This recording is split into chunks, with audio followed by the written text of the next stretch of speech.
Assalamualaikum warahmatullahi wabarakatuh. Bertemu kembali dengan saya Nurul, peserta Latsar CPNS Angkatan 14 tahun 2020 KDOD Samarinda.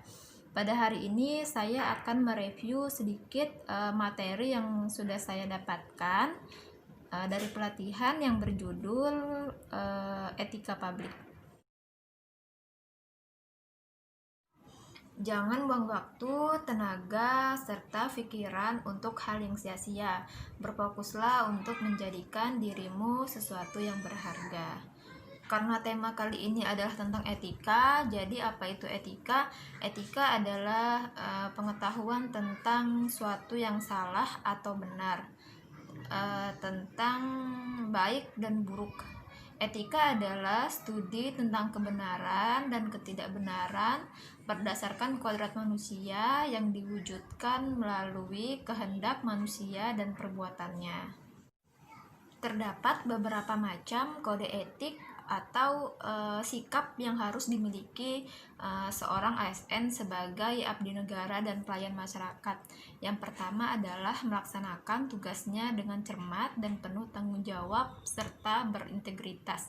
Yang kedua adalah melaksanakan tugasnya dengan jujur. Yang ketiga adalah melayani dengan sikap hormat, sopan, dan tanpa tekanan. Yang keempat, melaksanakan tugas dengan peraturan perundangan yang berlaku. Dan selanjutnya adalah melaksanakan tugas sesuai dengan perintah atasan atau pejabat yang berwenang sejauh tidak bertentangan dengan ketentuan peraturan perundangan pemerintah dan etika pemerintahan. Mungkin teman-teman semua sering melihat atau mengamati tindakan para ASN yang melanggar etika. Yang pertama, mungkin mereka tidak sopan dalam melayani. Yang kedua, mungkin mereka terlibat dalam kasus narkoba. Yang keempat, mungkin tidak menjaga kebersihan di lingkungan kantor. Yang kelima, mungkin bisa saja mereka terlambat dalam masuk kerja dan pulang terlalu cepat. Selanjutnya adalah tidak jutek dan tidak ramah dalam melayani masyarakat. Itu adalah sikap-sikap yang melanggar etika sebagai abdi negara atau sebagai seorang ASN.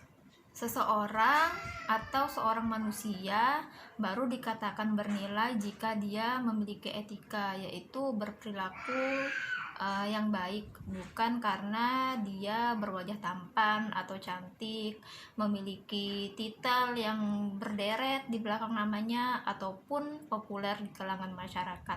Tapi yang paling bernilai dari sisi manusia adalah bagaimana dia bersikap kepada sesama. Itu baru yang disebut beretika. Dalam etika publik terdapat beberapa sanksi, ada 3 sanksi. Yang pertama itu adalah sanksi tertulis. Sanksi tertulis itu adalah sanksi yang sudah ditetapkan oleh instansi atau organisasi untuk kemudian dapat diimplementasikan apabila ada orang atau individu yang melanggar kode etik tersebut. Yang kedua adalah sanksi sosial yang menjadi misalnya menjadi bahan pembicaraan, bisa jadi nama baiknya rusak. Bahkan hukum sosial ini jauh lebih berefek dibandingkan dengan sanksi tertulis, apalagi sudah membentuk image dari seseorang tersebut. Yang ketiga itu adalah sanksi moral. Sanksi moral itu adalah sanksi yang berasal dari hati nurani kita sendiri. Artinya kita sudah merasa tidak nyaman dengan diri kita karena telah melanggar kode etik tersebut, misalnya ketahuan mencuri secara terang-terangan. Sebagai manusia atau seorang individu yang berakal, sebaiknya kita selalu menjaga etika kita, baik di lingkungan kantor maupun di lingkungan masyarakat.